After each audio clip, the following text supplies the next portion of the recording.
Good evening. Welcome, everybody. Billy Allen stepping up into the 9 o'clock hour.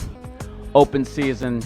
You know the place. Facebook Live, 617-702-2542. We'll take your calls. Got a lot to run through this week. Still a couple undefeated teams. The Patriots, the 49ers. We also got the ALCS and the NLCS going. Yankees just took a loss. That series has the Astros on top 2-1. And the Nationals are just putting together an absolute clinic as they are up 7-0 in Game 4. They're up 3-0 on the Cardinals. Cardinals tried to mix up their rotation this game, or their hitters, and their lineup, and it's not looking too good for them. So we've got that and a whole lot of other things as we get into exactly that. MLB. And, just coming off this Yankees-Astros game, Gerritt Cole, who's been really unhittable this year, especially in the playoffs, putting together a Cy Young year, as well as, just been lights out in the playoffs. He goes for 7 innings, gives up 0, strikes out 7. Jose Altuve hit a home run. And you're looking at the Yankees now. They're down 2-1 to the Astros in a game where you thought that they had to have, or, they always talk about how these swing games, those teams that get up 2-1, do so much better. And, it was Severino who gave up 6 earned tonight, but wasn't looking too good for him. And,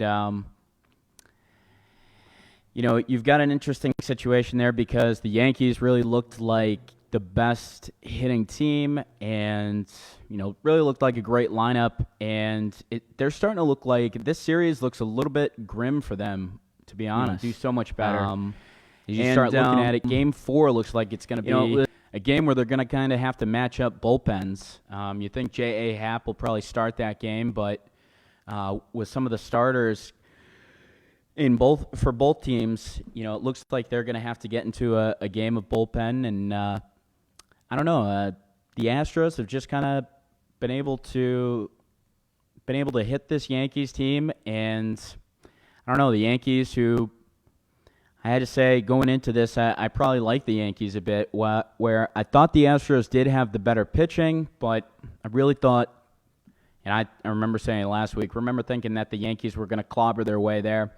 Obviously, not sticking a fork in them just yet. It's still 2-1, but Yankees down to the Astros right now as, Game 4 coming up, and, we just talked about it as we set the table, that the Nationals, they're up in their game against the St. Louis Cardinals, 7-0 currently, and that was just at the bottom of the first inning. And what you saw, you've seen some absolutely incredible pitching performances from them. So, Steven Strasburg last night went 7, struck out 11, didn't give up any. In Game 2, really the backbreaker in this series, because the Yankees, they got up, and then Game 2, that was really the tough one. Extra innings, and you had Scherzer so you had Scherzer that went 7 innings and struck out 11, and you had Wainwright that went 7 and struck out 11 in the same game. And I'm sorry, that was against the Cardinals. I threw the Yankees in there. But anyway, so that was really the game that, they had to have. And, Scherzer putting together 7, striking out 11, Wainwright 7 and 11. And the Nationals have just put together some spectacular pitching. Strasburg has not suffered a loss yet in this playoffs, and he's everything that you kind of thought the Nationals were getting several years ago when they took him as the number 1 pick.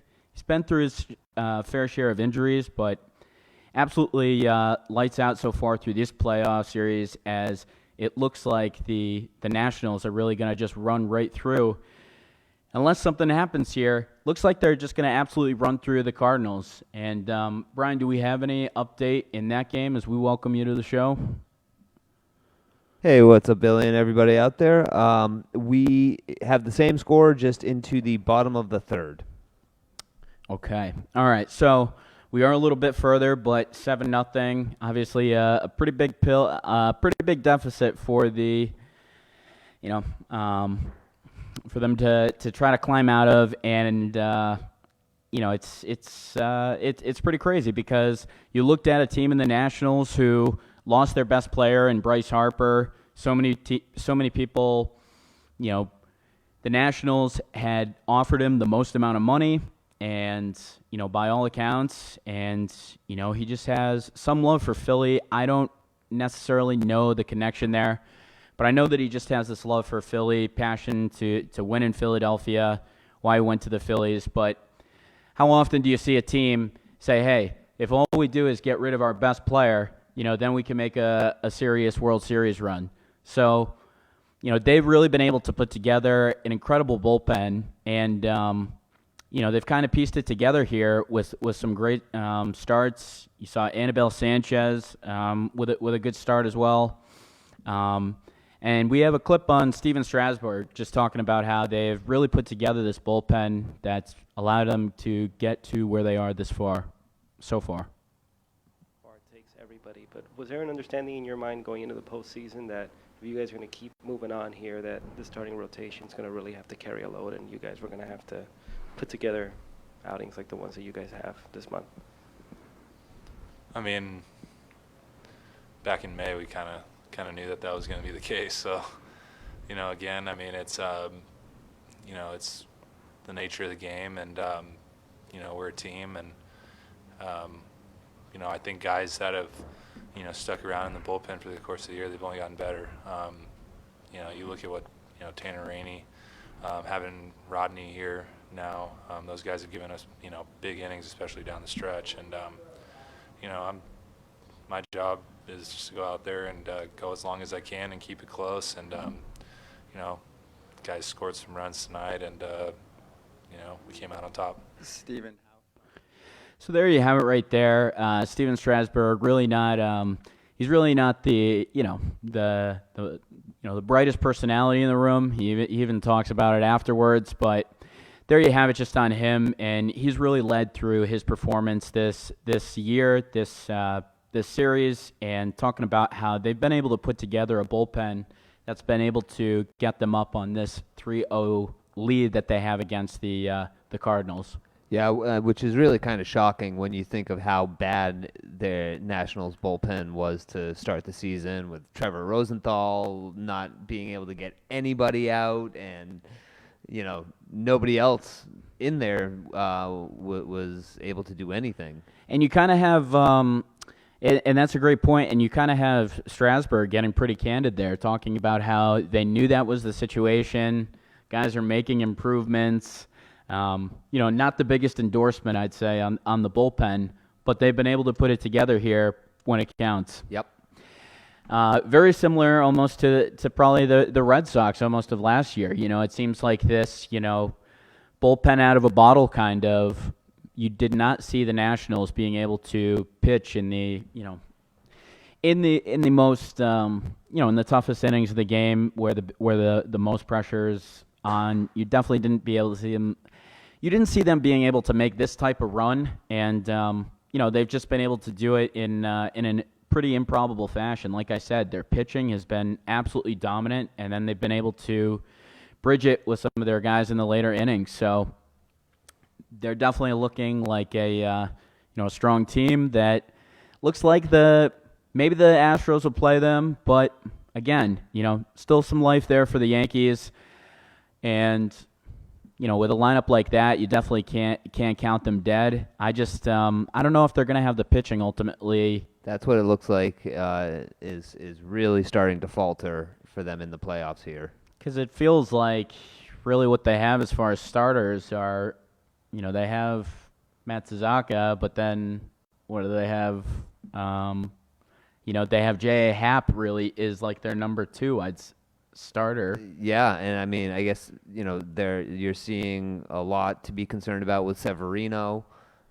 So it's kind of, the opposite of what's going on with the Nationals bullpen, the Yankees starting rotation seems to be falling apart. Yeah, and we get into this every year where it's like, is it pitching? Is it hitting? As we have one running through here. And you're live on Open Season. Yo, it's Whitey from Queens. Hey, Whitey, good friend of the show, always checking in. How you doing tonight, man? I've been better, man. Kind of deflated over here. Well, I couldn't imagine why you are after coming on and talking about your thoughts about the Yankees-Astros series. What happened out there today? I mean, so I had high hopes going into the series. I had extremely high hopes. Basically, after just watching Gerritt Cole just basically destroy us, I think it's a wrap. I think we're done. I think the Yankees are just straight up done. Not gonna lie, it's just how I'm feeling as a Yankee fan. But let's just look at stats. I saw this crazy stat earlier today where when you have two teams that are tied going into Game 3, the winner of Game 3 wins 67% of the time. Like the record is like 63 and 33. So basically, like the team that wins Game 3 wins 63 times, like in that series, where only 33 for the team that loses. But I'm not. That's just an objective stat. Yep. But basically now we have to beat Verlander or Cole. So, and after looking at Cole all year, I mean, this dude. I looked at his stats. This guy has had like 2 bad starts the entire year. I know. Like going back, like the last bad start he's had was in May 22nd, and it wasn't even a bad game. He gave up 4 runs. I mean, that's considered bad. Yeah, it was funny too because they were saying that he actually wasn't like on top of his stuff today, and he still went through for 7 innings.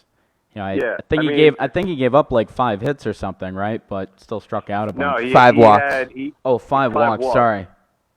Yeah, so like we did as basically as well as any other team has done against Cole, like basically all year. Like we stranded like 7 guys on base. Like we got 5 walks, we got a few hits. There were like 3 innings where we had guys running in a scoring position, and basically it was like 2 outs, and he would just like strike them out, like and just basically just psychologically like destroy us. So I'm just assuming we're not going to beat Cole his next start. I'm just going to assume that's going to be an automatic loss because this guy's basically been unhittable. Okay. So then that goes to so now we're going to have to beat Verlander. And dude, all right, so Verlander has basically been like, for me, I'm a Steelers fan. He's basically been like Brady to my Steelers, or like as a Knicks fan, he's been like Jordan to my Knicks in the 90s. Like I just feel like the Yankees always somebody to rain on Whitey's parade. Like this guy has been killing us ever since he was on the Tigers. Like he destroys us every year. So it's just like I feel like he has like a psychological effect on our team. Like not even our team, like our franchise. Like you know how we destroyed the Twins? Basically, we beat the Twins like 16 straight games or something crazy like that. It's kind of like the same way with Verlander and the Yankees. So I'm just not feeling good about that. Yeah, I mean, they definitely have to go up against 2 pretty tough pitchers in order to pull out some wins here. I mean, if they ultimately were to turn it around, how would you see them doing that? It looks like they're probably going to start J. Happ in Game 4. Is that right? No, so Game 4 is scheduled for tomorrow, but tomorrow it's going to be raining all day. So I think tomorrow's going to get rained out. It's going to be rescheduled. I mean, that's just the weather forecast. So they're going to move Game 4 to the following day, and then we're going to be able to start Tanaka, and they're going to start Greinke. So it's basically, it goes from being like a bullpen day, for both of our teams, where you have like, like an opener, and then you basically just roll out your bullpen. So that's what's going to happen. So we're going to have Tanaka, they're going to have Greinke, and like the first time this happened, we like beat them pretty badly. So even if we win that game, we still going to have to beat Cole or Verlander. And basically, I felt good going into the series because like I explained last week how dramatically we've improved our offense, improved our infield especially. But, I mean, our team has just been shut down by the Astros the last 2 games. I mean, Gary Sanchez, he has 2 hits this whole postseason. Edwin Encarnacion, I was bragging about this guy, how he's such an upgraded DH. He's batting like 1 for his last 17. Like this is the worst time to have a huge slump. So it's just like I feel like how did the Red Sox beat the Astros last year? You guys basically outslugged them, right? I mean, I think they honestly outpitched them as well. I think they had some pretty good quality. I think David Price had a decent start in that series. But yeah, I think last year it was just like they had the pitching and they had the hitting, and somehow, I mean, I didn't feel great about them getting past it, but they kind of got the monkey off their back. Yeah, I have no idea how you guys beat the Astros last year because I just don't understand how anyone can win a series when you have Verlander and Cole. I mean, yeah, and then when Cole you have Springer, Altuve, I mean, all those. Their lineup, Carlos I Correa our hitting lineup that bomb the other better. night. Yeah, like Correa was in a huge slump, and then he breaks out against the Yankees, and like our whole offense was like amazing, and now they're in a slump. Like even Didi Gregorius, he's batting like under 100 in the playoffs. So it's just like it's a rough time right now. Like they really just got to get their offense going. Yeah, and I mean this series is just showing how analytics, like regular season analytics in baseball, just does not apply to the postseason. Like during the regular season, like the analytics is like, okay, you need a dominant bullpen, you need to hit home runs. But in the playoffs, it's just not true because the Yankees, we've fit that mold the last 3 years, and we haven't been able to advance because we're not getting hits. We're just not. If we don't hit home runs, we don't score. So, and then I mean, let's be real. If you have a dominant ace, that's how you win in the playoffs because going into the game, knowing if you're a hitter, you're like, all right, now we have to face Verlander. Crap. It's like, whereas if you have a heavy bullpen, it doesn't have that psychological advantage where it's like, all right, we're gonna have to beat Verlander today. Like the other team is like, no, we're gonna have to defeat their 6 bullpen pitchers. Yeah, no, I hear you. I mean, Verlander's got you in that mind trap. He's got the psychological stuff over you guys. Apparently, I mean, I don't even know if we can get into that, but so I mean, he's been great against you guys, but I mean, do you kind of look at it, Whitey, as you guys didn't come into the year with enough starting pitching, or when you, I guess, look back on this and, you felt pretty good last week. After this loss, it's feeling a little bit tough. Yeah. What do you think is the biggest second guess for this team? I just think, I mean, we have a World Series lineup. We have a World Series bullpen. But it's just showing that in the playoffs, you need a stud ace to just give you 7 innings because it's just such an advantage going into the game. In the Yankees, we have 3 really good starting pitchers, but there's no one that's going to strike fear into the other team.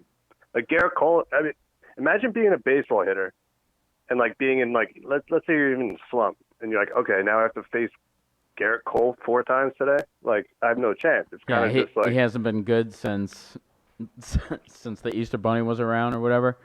He hasn't had a bad start since the last however many months. You're like, all right, this is not the good time to break out of a slump. Yeah, May 22nd literally is the last time he gave up more than 3 runs in a start. It's just absurd. I think the Yankees, my only hope is that we just straight up sign Gerritt Cole in the offseason and Strasburg because they're both going to be free agents. That's the only way we're going to – this group of players that we have right now, I'm just coming to the conclusion that we're not going to win a World Series with Verlander in our division unless we have someone that can be even better than Verlander, which is Cole. Cole has been – Verlander's had probably one of the best seasons of his career, and Cole has been better.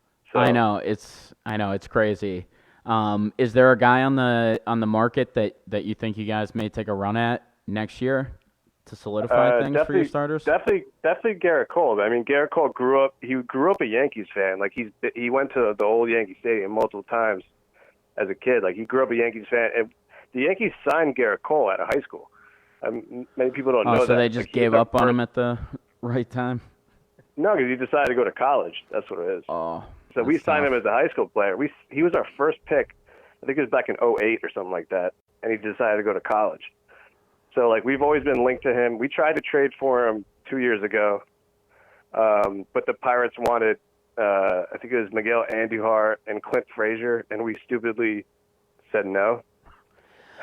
Well, hey, he wasn't like as dominant back then, but I don't know. So I think we have a chance at him next year. But I mean, this also just look at the National Series, dude. Like they had like the worst bullpen in the league. Like they didn't even win their division. They were like below 500 for a lot of the year. But come postseason time, you have 3-4 dominant starting pitchers. You're gonna win. You know. Yeah, well, I mean, I think you're definitely right. You know, you gotta have some of those aces. I thought the Yankees, with their combo of hitting, would kind of bash their way there, but obviously I was wrong. I guess I'll get you out of here on one more question. It sounds like you've given up on the Yankees. What do you see so far as the rest of the way for the Nationals and the Astros? I mean, I think whoever wins this Yankees-Astros series is going to beat the Nationals, only because the Nationals have such a bad bullpen. Like, they literally, like you saw, like they were literally putting like Strasburg in like in the 8th inning, like in the big time, because they don't have a bullpen. Their starters can match up with anyone, but I don't have high hopes for the Yankees now. Like I'm feeling pretty deflated, but if you just look at the Astros lineup, man, just watching this lineup, watching my pitchers just, I mean, like Altuve today, he had a single, then he did a hit and run. He got on third, and they had like a sacrifice fly. It's just like they can do these little things, like manufacture runs, like what Bregman, that guy is absolutely absurd. Like there was like an 8-pitch at bat against Severino. I'm just like, how do you put this lineup away? Oh, I know. I totally felt the same way last year when the Astros had the Sox number the past few years before last year, and I was like, there's no way in hell we're going to be able to get through this pitching. And yeah, last year was kind of an off year for them, but they're right back this year with Cole and Verlander having career years, like you said. I just think Gerritt Cole is the difference, because Verlander is, like I've explained, Verlander's a stud, but now Gerritt Cole appears to be like the best pitcher in baseball. And that lineup, like 1 through 9, is like pretty hard to get out. I just don't see anyone beating this team. But we'll see. I think baseball is very crazy. Anything can happen. But yeah. Well, hey man, we definitely appreciate you calling in, giving your thoughts. You're about as close to the, as close to the beat for the Yankees and as close to the pain as we can get. So we'll definitely take that as And, appreciate you calling in tonight. But good stuff there from Whitey as we toss around the latest from the Yankees loss, get into the Nationals, how they're up. Brian, do we have an update over there, actually? We do, and St. Louis was able to scratch one out, so it is now 7-1 Washington in the bottom of the 4th. All right, so St. Louis going to have to kick up things a little bit there. Obviously, put one across. Maybe they're going to start something crazy. We've had a couple interesting innings so far where people have put up a lot of runs, but it's not looking good for them. As we kind of just recapped it for you. The Yankees, they're facing a couple issues with pitching, and the Nationals, who we thought had a large hole there. They're able to kind of push through, and it's definitely going to be interesting to see who comes out on the side, because it feels like in baseball it's all about getting hot at the right time, getting hot right before the postseason. And the Nationals, if you looked at them throughout the season, you probably didn't think they were one of the best teams, but they've definitely had the momentum in this postseason. So it's almost like the team with the momentum and again, this is pretty early to look on past the Yankees, but let's say it's the Astros. It's kind of the team of fate versus the team with the best pitching, and kind of, what the Nationals don't have. So, and they really don't even have the best hitting also. It's just been incredible on how they've been able to get such a stranglehold on this series. It's really tough to kind of describe. They come out of nowhere. They lose their best player. They don't have necessarily a whole lot of bullpen, but here they are doing it. And, Whitey had kind of said it. Things change every year. and, you never know what can happen, but it's almost like last year you didn't really see the St. Louis Blues coming. This year you didn't really see the Nationals coming. Last year you didn't really see the Patriots coming kind of till the end. These teams that have almost kind of slowed things down a bit. But teams really kind of coming out of nowhere, and I don't think anyone can describe how the Nationals are winning these games. I mean, Brian, if you had to put something on it or categorize it, what do you think it is that the Nationals have found so far in this postseason? I think it's just kind of offensive momentum. They've been able to string together hits when it counts. And like the caller said, though, I do see it running into the wall that is the Houston Astros, or the Yankees for that matter. I think either of those two teams would overmatch Washington again with their bullpen. That starting pitching is going to come into the World Series a little bit thin, a little bit worn out, and I just the hits. I mean, Soto, their cleanup batter, is hitting 150 in the playoffs. He's going to be hot and cold, and and could be in a prolonged sort of cold streak. So I think it's just kind of baseball magic that's gotten the Nationals where they are, and I see it running out. Yeah. I mean, it almost feels something out of the 2013 Red Sox. I almost look at it like, how in God's name did that team... Felt like every time they won, it was a lucky win that they were just able to sustain throughout the year. That kind of feels like what the Nationals have going on, but probably even less talent, to be honest. So there you go with things looking a little bit bleak for the St. Louis Cardinals. So we'll hope that they can put their rally caps on and make this a little bit more competitive. But Nationals out to a pretty impressive lead on them, as definitely have a lot of NFL action to dig into as well. So just before the show kicked off, you can't spell Jalen Ramsey without Rams in there, and the Rams have made sure that they will have Jalen Ramsey for some time going into the future. They gave up 2 first-rounders and a 4th-rounder for Jalen Ramsey. A move that I would make, to be honest. I know some people might look at that and think that that's a lot to give up, but I think in a league where it's a passing-dominant league, if you have a cornerback where you feel like they can shut down half the field, shut down the best receiver, and make you a little bit more one-dimensional, I think you do that. Jalen Ramsey's 24 years old, maybe 25. He's physical. He can tackle. He really does everything that you look for. He can run well when he picks the ball. He really does everything that you look for in a corner, and hasn't been playing. He's been making kind of every excuse as to why he couldn't play over the past couple weeks, as he had just been basically fed up with his time in Jacksonville, it seemed like, and how do the Rams end up being the team that comes out with him? I don't understand how they have this endless money. They've signed Goff to one of the most expensive deals. They've signed Aaron Donald to one of the most expensive deals. They've signed Todd Gurley to one of the most expensive deals. Jalen Ramsey's definitely not going to be in the mood to bargain, and when you put up 2 first-rounders and a 4th in there, it's safe to say that you're probably investing in that guy being there for some time. So the Rams, I don't understand where they're getting all this money and how they're pasting together all this talent. I remember thinking last year that their team looked just, unfair from a talent perspective. And it seems like every time they have something come up, last year, they bring in, after the season, they bring in Eric Weddle and Clay Matthews, 2 great defenders, a couple Pro Bowlers over the past couple of years. Now they bring in Jalen Ramsey.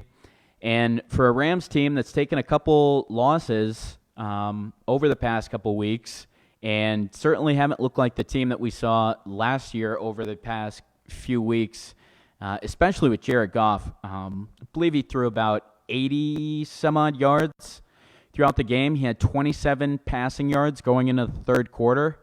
So things have been very tough for Jared Goff, and I guess the Rams looking to kind of spark things with that defense again, and they get rid of, so they put Aqib Talib on the injured reserve. They trade off Marcus Peters, former Pro Bowl cornerback, to the Ravens and bring in Jalen Ramsey, a guy that I'd definitely be willing to roll the dice on.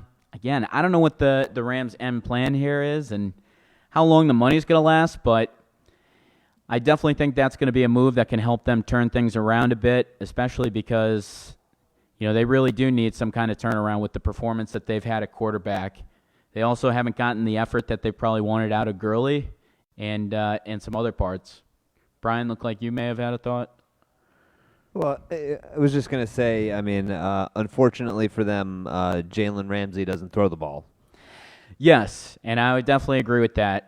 So you've just saddled up $130 million to Jared Goff, who just a few weeks off the contract looks like he can't be operating effectively in a game without Sean McVay pretty much in his ear till about 15 seconds down the play clock. So it's almost like this guy can't even diagnose defenses without, you kind of thought at some point he would have to rely less on Sean McVay, and you kind of see it's almost been a regression so far this year. Couple good starts for him out of the gate, but it's been pretty ugly over the past couple weeks. So we'll see what happens there, because I still like the Rams just because I think the NFC is so wide open. I think I really can't come up with a favorite. You look at the 49ers, who are probably going to be the people's favorite as of right now because they've got a great running game, great defense. Kyle Shanahan's one of the best in the game as far as being able to coach up an offense. So they have a lot of nice pieces there. The thing is for them is they just haven't really done it before. A lot of young guys, a pretty young roster. So how confident are we in that team being able to go to a place that they haven't before? I'm not so sure. And when you have the Dallas Cowboys lose this week, you have Cam Newton looks like he's going to be out for quite some time, and things are changing in Carolina as Kyle Allen moves to 4-0 as a starter. You've got some things changing, and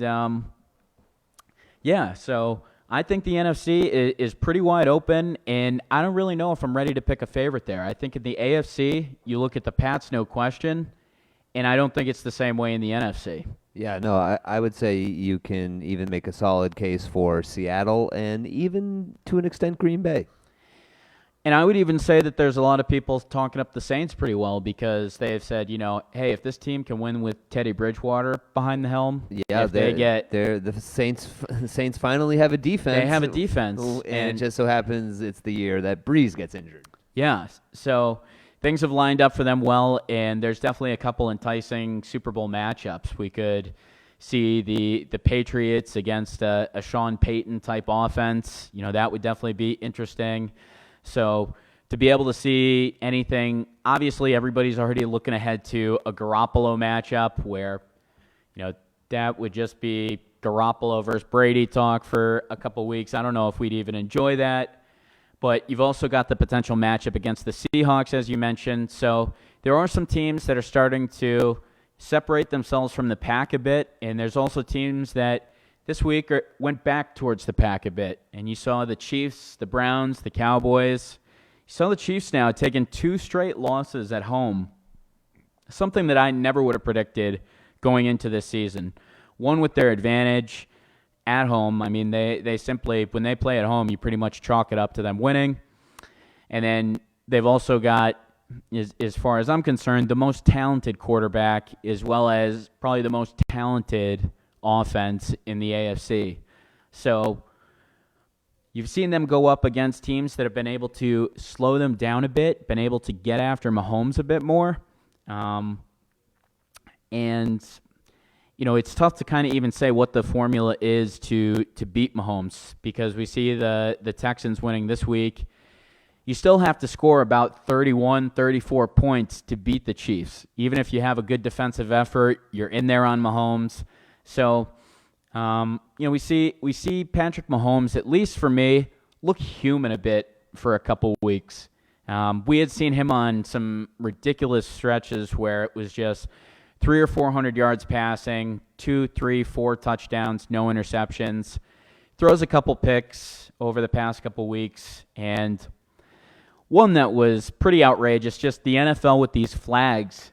You saw a flag where Mahomes pretty much thought he had a free play. They completely took Travis Kelce out of the play. It looked like an absolutely defensive interference, and we've seen this a couple times, but players, they see the flag go, they think that it's a flag for them, and chuck the ball up. And he threw an interception because of that. Ends up coming back that they call it the other way and that there was pass interference on the offense. Travis Kelce, who had gotten absolutely blown up.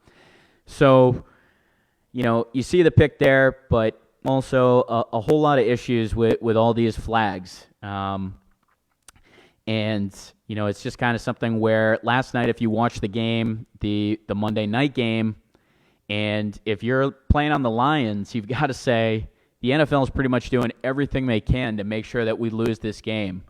Trey Flowers with the 2 illegal hands to the face, basically as Green Bay's going down at the end, really giving the game to Green Bay. How often are you going to see 2 illegal hands to the face penalties on a drive or in a game? So Trey Flowers with a tough night last night, as a lot of people are having a tough time grasping this new NFL this year where penalties are up 36%, and we're just seeing more flags than we're ever used to. We see flags when there isn't a penalty. We see flags when we think there is a penalty, and then it gets reversed. And then, of course, all these penalties are now getting challenged, and plays are getting challenged. So you have all these NFL refs who you try to make different criteria every year for them to touch on, and then when they call it, it's going to slow the game down. So I don't know, but they've definitely got to, for my money, I think what they need to do is, and I've mentioned this before, but I think you should just have 3 challenges. Instead of challenging every single play. I mean, we know what a touchdown is and what isn't, and we all thought of how ridiculous that Calvin Johnson rule was. In fact, Brian and I were watching the clip before this game. It's just, how can you even say that that's not a touchdown? And with some of these plays, and sometimes with it happening on 3, 4, 5, 6, I think it actually happened in 4 consecutive plays. There was a flag thrown last night in the Green Bay in the fourth quarter. It's almost like, how do you even know you're playing at some point? And as a defensive player, how do you key in? So it's a tougher experience for the players. You see the frustration from the players. You see the frustration from fans who it's just tough to watch all these flags, all this extra time.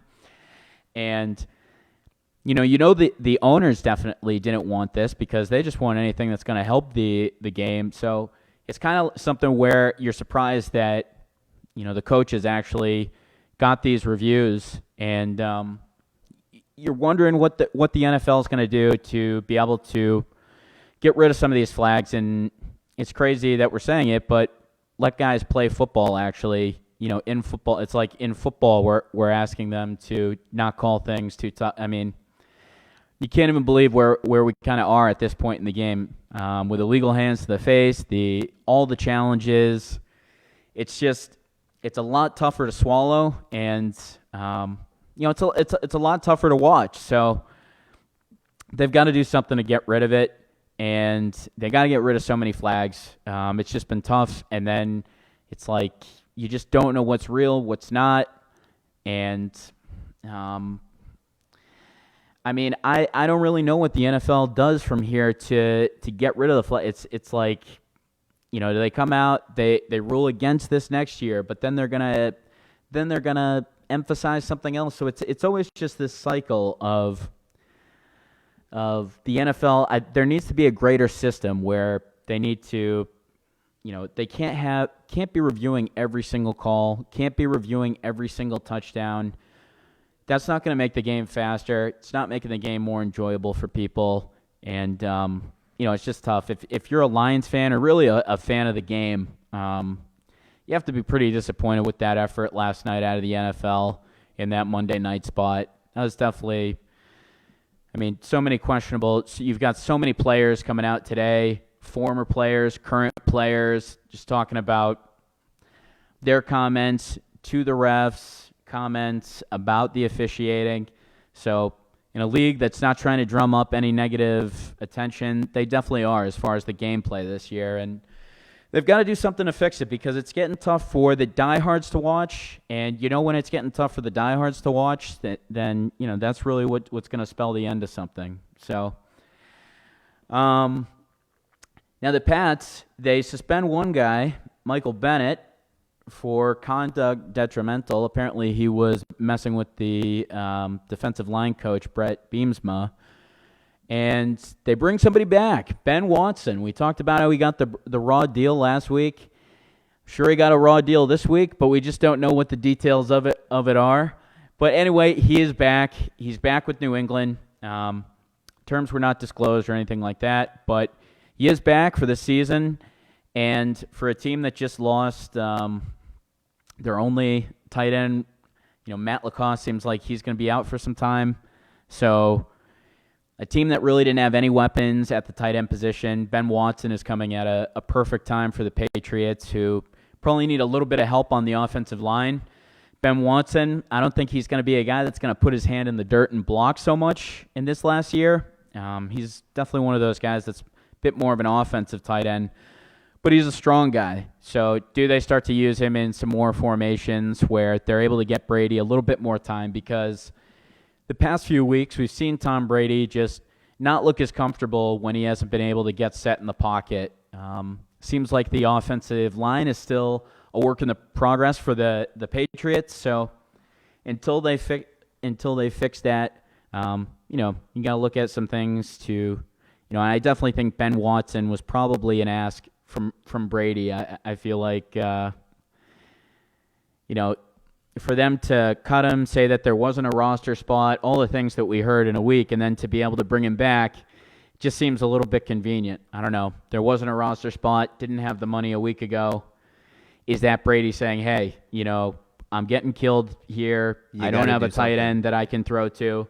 So just the timing of it, the way that it happened, it was just a little bit curious for me because after the way he had left and the way that he had seemed so disappointed last week, you didn't see something like this coming, or at least I didn't. So Ben Watson back with the Pats, and as we always have to mention, it seems like Antonio Brown, he's got a $40 million grievance that's in process, and a lot of people speculating that he could actually win. People talking about the chances of him actually being able to recoup that $40 million. And for Antonio Brown, his life is pretty much riding on that. Seems like he's not going to get an opportunity in the NFL anytime soon. So that $40 million grievance, I can't really see why he would be able to get that money because he violated all the terms of his contract, but you never know these days. You never know, especially since Drew Rosenhaus is one of his, is his agent. I'm sure he's going to have pretty good representation there. But another thing is we just always have to kind of circle around Antonio Brown, or it's just at least the top thing of the news. A $40 million grievance, and some people out there thinking that Antonio Brown's actually gonna get a decent piece of that money. Man, I would be surprised if he gets the piece from the Patriots. And to be honest, I'd be really surprised if he gets a decent bit of that guaranteed money from Oakland because he didn't meet any of the conditions of his contract. So for people saying that he may win, I mean, I've got no idea really into anything further than I just thought it was amazing when you see that there is a chance that he could actually win. So I don't know. All right, thoughts on Antonio Brown for the week. $40 million grievance, and while he goes off to college to become whatever, I don't know necessarily what he's majoring in over there in Central Michigan. I don't think he's going to last too long. I think if he doesn't get Instagram likes or, for the next couple of weeks, I think we're going to see him do something else crazy. But let's see if let's see what he gets here as far as his $40 million lawsuit in which he violated all the terms and was not a professional in any way. Let's see if let's see how that does, because maybe I got to take out some grievances if Antonio Brown can win this one.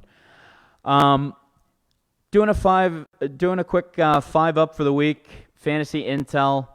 If these guys are on your in the waiver wires in your league, you definitely want to try to take a look at them. Robbie Anderson, with the advent of Sam Bradford coming back, we saw how good Robbie Anderson can be when he has a good quarterback, and we had seen how bad the Jets quarterbacks were as they cut the guy that they were starting. Typically you have a backup quarterback, you put him back as the backup, you don't cut them immediately after. So they were running a third-string quarterback out there, and things were tough. Robbie Anderson wasn't putting up the stats. Young receiver who had a nice week this week. Adrian Peterson, with some of the injuries over there in Washington, has been able to find some pretty good room to run, and he may be on your waiver wire, as well as Hunter Henry, who may still be on your waiver wire if you're looking for a tight end. Come back and definitely been a pretty featured target in that offense for Phillip Rivers. As Latavius Murray, we talked about the Saints, and with a couple injuries there, they also haven't gotten Kamara running as well as he had been. They ran Murray pretty good this week, and it looks like they might run him pretty well over the next couple weeks. So if you're looking for a back, look towards Latavius Murray to probably get some increased carries. And then one more, we talked about the Rams, as Todd Gurley doesn't seem to be fully healthy.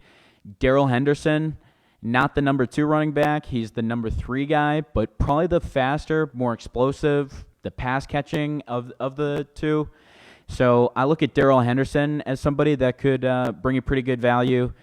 As we also talked about, the quarterback, Goff, is really not being able to do anything there. So you look at the fact where he may handcuff, get the ball out to somebody for some short routes, try to get something going there. So Darrell Henderson could be a pass catcher in your leagues, as that's our quick 5 up.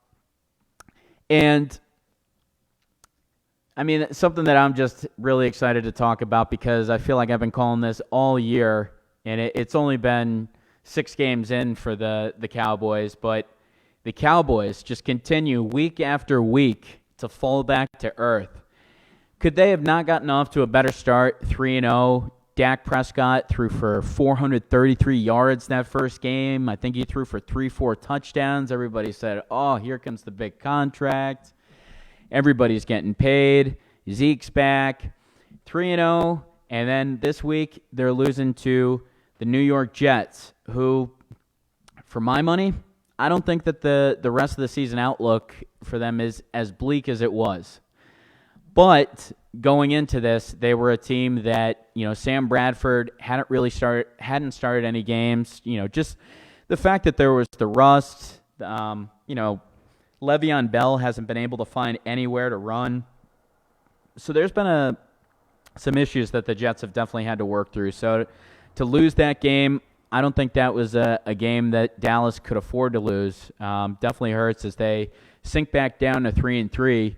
And a lot of people that were singing the Super Bowl praises of the Cowboys starting to look around like I am, I feel, and trying to see who's going to come out of this NFC.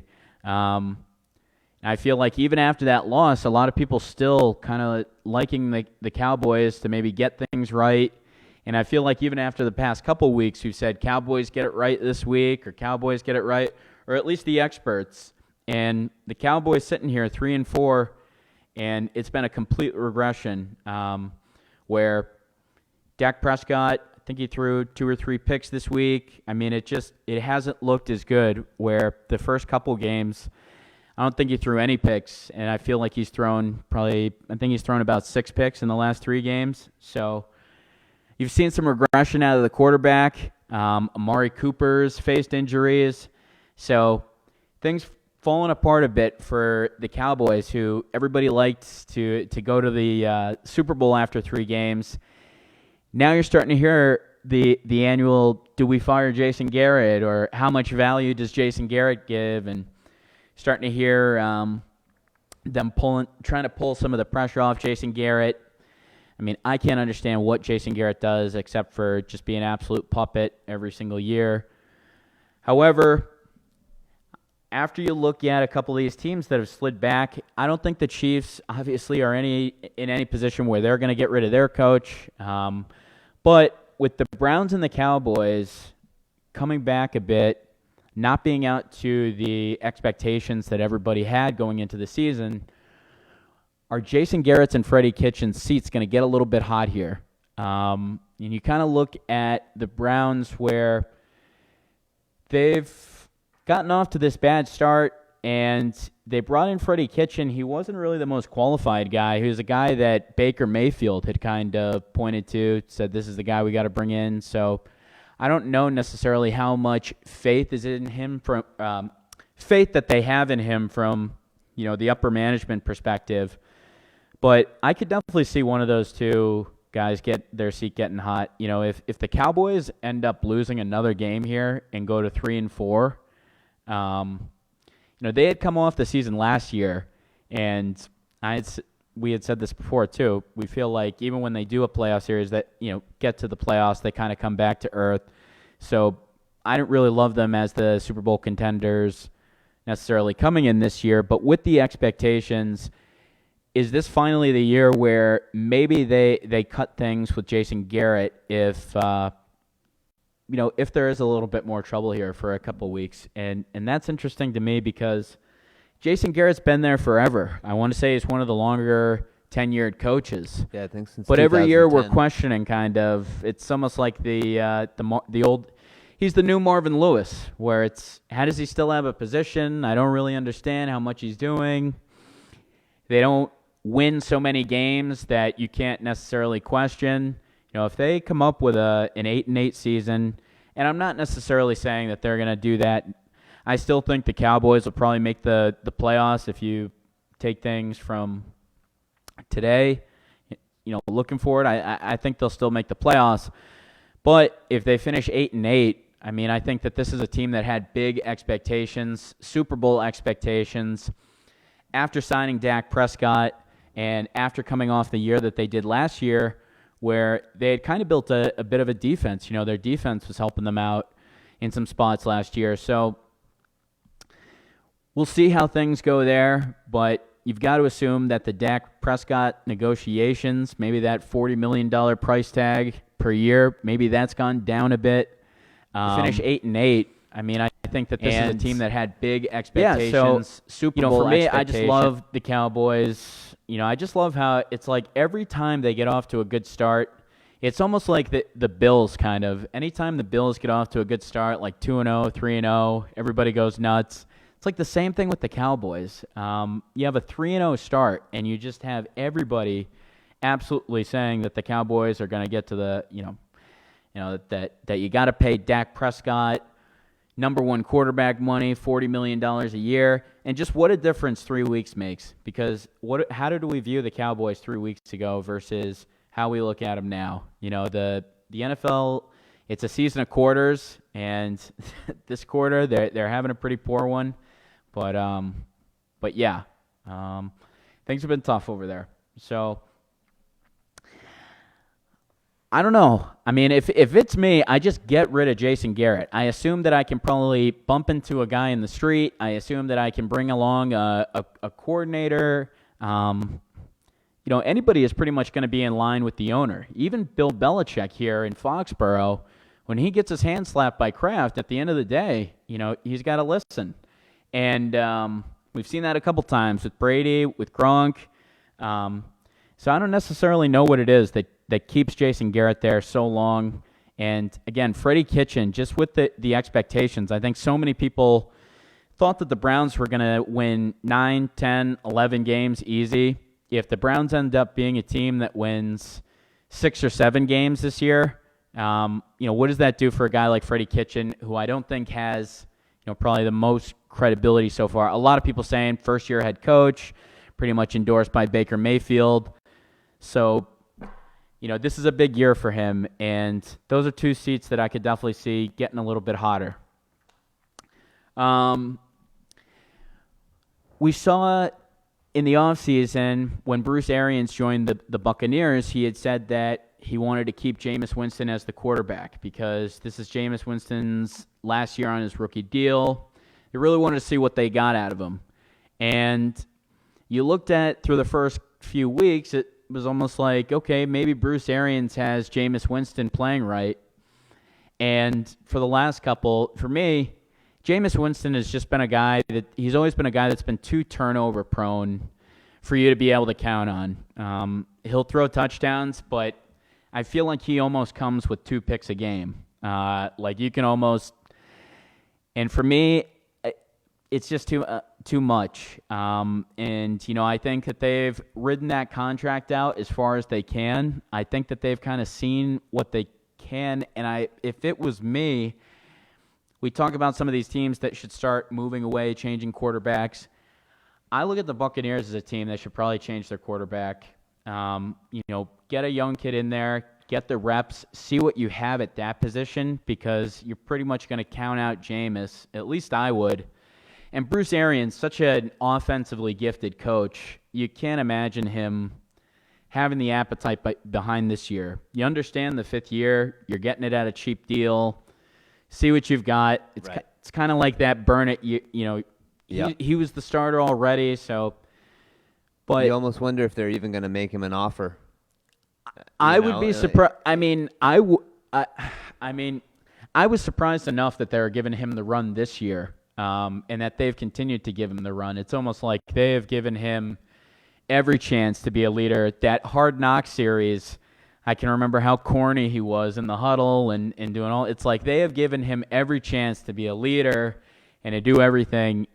And for Bruce Arians, first-year head coach, I think you've evaluated your quarterback there. And for me, it's get a young guy in there as you move to the future. I don't think you can have a team you're going to be able to count anything on in the playoffs if Jameis Winston is your quarterback. I think there's just too many turnovers there. So, as we look at things that are changing, we see the Panthers, we get a little bit of news today that Cam Newton is actually going to come back after the Panthers bye week this week. Apparently, he's going to come back healthy and ready to go, as far as he says. And that brings up a pretty interesting debate that Ron Rivera is going to have on his hands, because Kyle Allen has gone 4-0 in his absence, in Cam Newton's absence, and for some of the defensive coordinators that have gone up against him, they've actually said verbatim that he was tougher to plan against than Cam. So you're looking at Cam Newton and Kyle Allen. You're looking at a guy that just won the MVP not too many years ago, a number 1 pick, and you've got Kyle Allen, this guy that comes in, not even expected to play a game this year, and 4-0, has this offense rocking. I have the kicker for Carolina, so I just see it every week. It's not anything that Kyle Allen isn't putting up these extraordinary numbers, but he's not turning the ball over, and they're just running a very efficient offense. They're getting the ball. He's making these receivers threats. DJ Moore. We see Christian McCaffrey having a MVP caliber year himself, and getting the ball to the right places, not making a lot of mistakes, doing a lot of kind of what Jimmy Garoppolo is doing right now. So I really like Kyle Allen moving forward, and I think it's just a really tough decision on what you do, because it's going to be a hit against that. You just signed Cam Newton not too long ago. It's a lot to move on from, and it's also a lot to determine the future of your franchise in 4 or 5 games, right? We've seen guys like Brock Osweiler do great in a few games, then come right back down to earth. We've seen guys like Brady Quinn do well in a couple of games, Matt Leinart do well in a couple games, and it's always tough. You don't know how good somebody is without that full season body of work. And if you're the Panthers, do you play with the known commodity that you have, or do you give more time to the young guy in Kyle Allen? And, for me, I think you've got to go with Kyle Allen, although it's with Cam Newton not being the easiest guy to deal with and seemingly the most coachable, I can only imagine how that's going to go. Because here's the thing, too. While a lot of us may think that Cam dresses a bit extravagant, all that, you heard from the locker room that his teammates really like him. So that's also another thing where, hey, are we making the right decision, going with the veteran or going with the rookie? So it's a tough decision in my mind, and but I think it's a decision that is probably going to be made over the next couple of weeks. And if you got to ask me, I think it's going to be the Panthers moving forward with Kyle Allen, because I think if you look at it through the first 2 games, they were 0-2 with Cam Newton, and Kyle Allen arguably, I'd say, saved Ron Rivera's job most likely. If Ron Rivera keeps his job, he's probably got to pin that to Kyle Allen, and it's probably going to be tough as well. I know he has an allegiance to Cam, but probably going to be tough to move forward with Cam, who was 0-2, who has a couple nagging injuries, versus the young gun. It's a tough thing, but it seems like a decision that they're going to have to make. And if it's me, I'm going to go with Kyle Allen. And that's going to do it here for us as we check out another edition of Open Season. For Brian, I'm Billy, and we'll catch you next Tuesday.